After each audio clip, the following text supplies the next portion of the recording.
श्री सरस्वती मैया की जय, श्री कृष्ण चंद्र भगवान की जय। देखिए, आज हम चर्चा करेंगे निष्क्रमण संस्कार पर।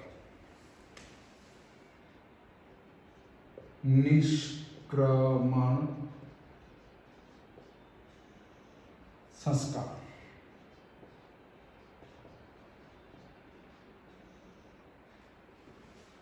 निष्क्रमण संस्कार क्या है, इसकी उपयोगिता वगैरह पर हम चर्चा करेंगे। निष्क्रमण निकलना, संस्कार यानी संस्कार, निकलना संस्कार।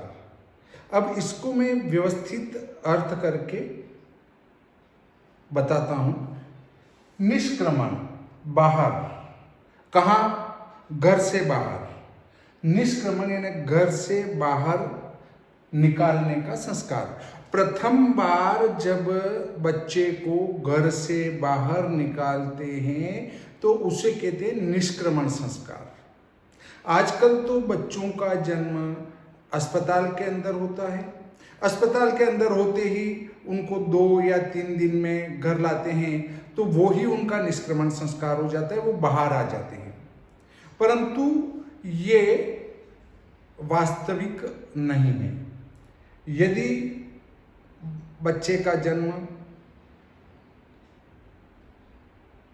घर पर होता है तो उसके लिए निष्क्रमण संस्कार होगा। यदि अब आप चाहते हैं कि नहीं, मैं भी निष्क्रमण संस्कार करूं, तो फिर आपको क्या करना होगा?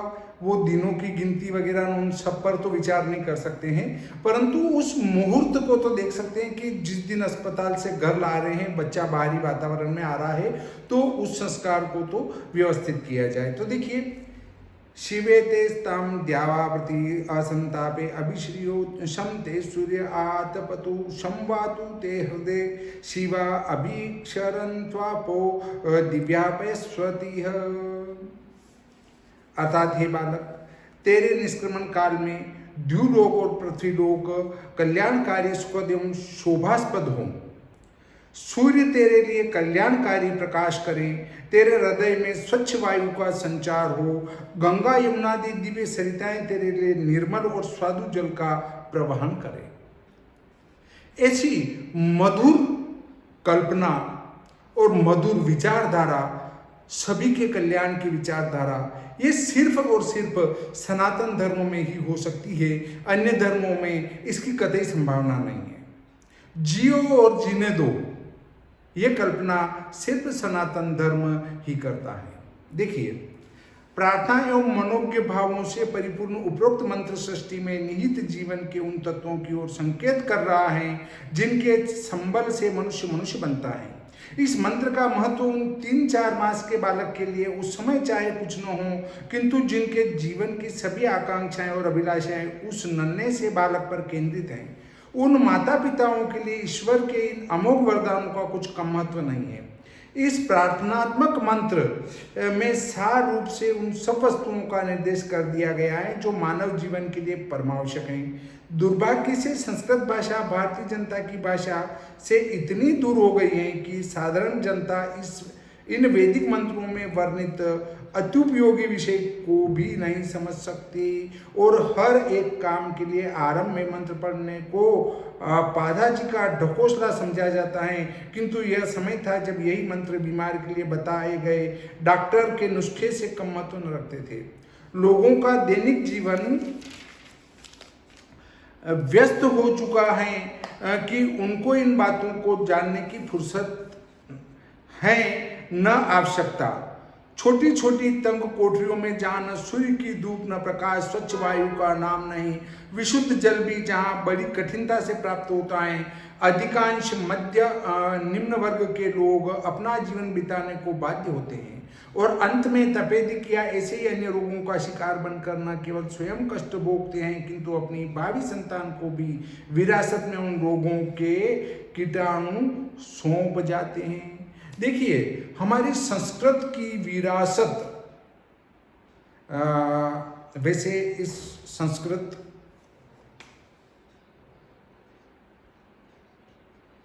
ये वाला है, इसको संस्कृत न बोलकर संस्कृत बोला जाएगा। संस्कृत अर्थात जो संस्कारित कर दे। हमारी जो भाषा है वो संस्कारित करने वाली है। यदि सनातन धर्म को मिटाना है तो सनातन धर्म के वाहक ब्राह्मणों को और संस्कृत को मिटाना पड़ेगा।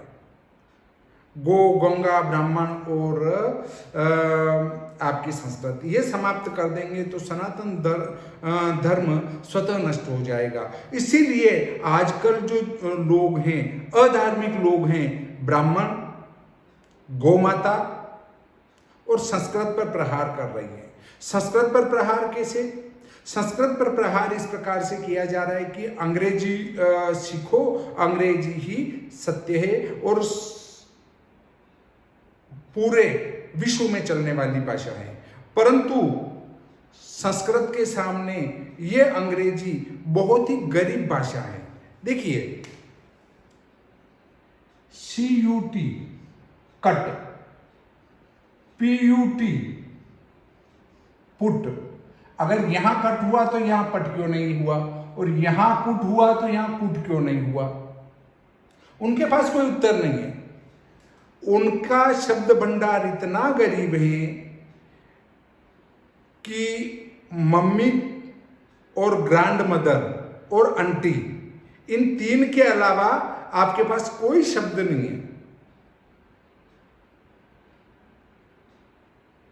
Grand mother, mother, grand father और फादर।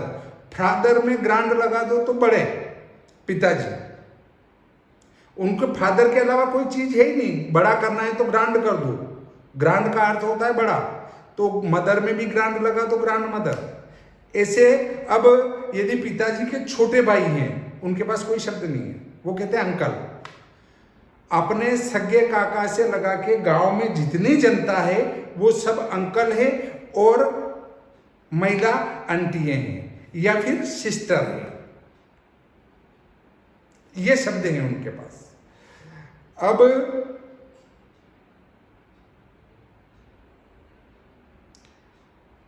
एक बात बताता हूं, पत्नी की माता का नाम उनको याद नहीं है। बेचारा को बहुत पूर्व भाषा है, और जो अंग्रेजी में कड़क होकर घूमते रहते हैं उनकी भी पुअर स्थिति, गरीब स्थिति है। देखिए, मदर, MOTHER, मदर यानी माता। अब पत्नी की माता तो क्या करें? Mother in law, MOTHER in law, mother in law. Mother यानी माता, इन यानी अंदर, लॉ यानी कानून। माता के अंदर कानून, उसको सासू कहते हैं। इसी प्रकार ससुर जी, फादर इन लॉ, फादर यानी पिताजी, इन यानी अंदर, लॉ यानी कानून। पिताजी के अंदर कानून को कहते हैं ससुर जी। सिस्टर यानी बहन, तो अब वो साली होगी तो उसको क्या कहेंगे? Sister in law. सिस्टर यानी बहन, इन यानी अंदर, लॉ यानी कानून। बहन के अंदर कानून को साली कहते हैं। और साले जी के लिए क्या है? ब्रदर इन लॉ, ब्रदर यानी भाई, इन यानी अंदर, लॉ यानी कानून। भाई के अंदर कानून को कहते हैं वो साला जी। तो बहुत ही गरीब स्थिति है इनकी। अब अगर बड़े ससुर जी के ना हो तो जैसे ग्रैंड मदर कहते हैं, तो ग्रैंड फादर इन लॉ, बड़े पिताजी के अंदर कानून, उसको कहते हैं बड़े ससुर जी। परंतु छोटे ससुर जी हैं तो उनके लिए उनके पास कोई शब्द नहीं है, तो फिर लगाना पड़ेगा अंकल इन लॉ। अगर वो चाचा ससुर जी को क्या कहेंगे? अंकल इन लॉ कहेंगे। तो ये बड़ी दुखद स्थिति है। और अपने आप जो अंग्रेजी पढ़ गया उसको तो संभालना बड़ा मुश्किल हो जाता है। अंग्रेजी में बात करता है और कहता है हाँ मेरे को हिंदी नहीं आती है। अगर किसी छोटे मोटे आदमी को व्याख्यान देने के लिए मंच पे खड़ा कर दो तो वो ये कहेगा साहब मेरी हिंदी बहुत कमजोर है, और फिर वो अपने आप का जो रोब दिखाने के लिए अंग्रेजी झाड़ना चालू कर देगा। अरे भाई, तुम अपनी भाषा की दरिद्रता तो देखो पहले। विदेश में जन्म लेने वाले इंग्लैंड के छोटे छोटे बच्चे स्तनपान करते हुए वो अंग्रेजी में बोलते हैं, इसका अर्थ क्या वो विद्वान हो गए क्या? उनकी मातृभाषा है और हमारी मातृभाषा हिंदी है। अगर हम ये कहें कि मेरी अंग्रेजी कमजोर है, मैं हिंदी में बोलूँगा तो बात जमती है, परंतु वे उन लोगों की दयनीय स्थिति देखो कि उनकी हिंदी कमजोर है, अंग्रेजी जोरदार है, और जब उनसे कोई अंग्रेजी की बात अच्छी सी पूछ लो तो सिट्टी पिट्टी गुम हो जाएगी, बोले ये तो मैंने पढ़ा ही नहीं। तो हम इस ऐसे कार्य को करें, हमारी उस भाषा को सीखें, संस्कृत को। यदि सनातन को जीवित रखना है तो आपको संस्कृत को जीवित रखना पड़ेगा। चाहे आप अंग्रेजी सीखे पर साथ में संस्कृत अवश्य सीखे, तो ही आप आपके शास्त्रों का अध्ययन कर पाएंगे और आगे बढ़ पाएंगे। इसके बाद बात करते हैं कि इस वैदिक मंत्र में बतलाया गया है कि बालक ऐसे स्थान पर रहे जहाँ खुला आकाश हो, सूर्य का प्रकाश एवं धूप हो, शुद्ध वायु एवं स्वच्छ जल मिल सकता हो। आज निष्क्रमण संस्कार में इन बातों पर ध्यान देता है। ध्यान तब तक दिया जाता है जब बीमार होने पर डॉक्टर की जेब गर्म कर दी जाती है और वह कहता है इसे खुली हवा में रखो, पानी छान कर पीने को दो, धूप में लेटाओ, आदि आदि। भाई अगर आपका घर खुला होगा तो अपने आप ही धूप अंदर आएगी, धूप में लेट ही जाएगा और खुली हवा उसको मिलती रहेगी। इसलिए पैक कमरे के अंदर रहने की बजाय खुले में रहने की आदत डालें। निष्क्रमण संस्कार में की जाने वाली सभी क्रियाओं का तात्पर्य बालक के स्वास्थ्य को समुन्नत करता है। यह संस्कार चौथे मास में किया जाता है, जबकि बालक की ज्ञान व कर्मेंद्रियां सशक्त और वायु धूप आदि को सहन करने योग्य हो जाती हैं। सूत्रकारों का अभिप्राय इस संस्कार से यह था कि उस दिन से बालक को प्रतिदिन थोड़ा थोड़ा टहलाया जाए, उसे सूर्य स्नान कराया जाए, जिससे उसके शरीर में सर्दी गर्मी को सहन करने की शक्ति उत्पन्न हो और वह दृढ़ तथा निरोग बन सके।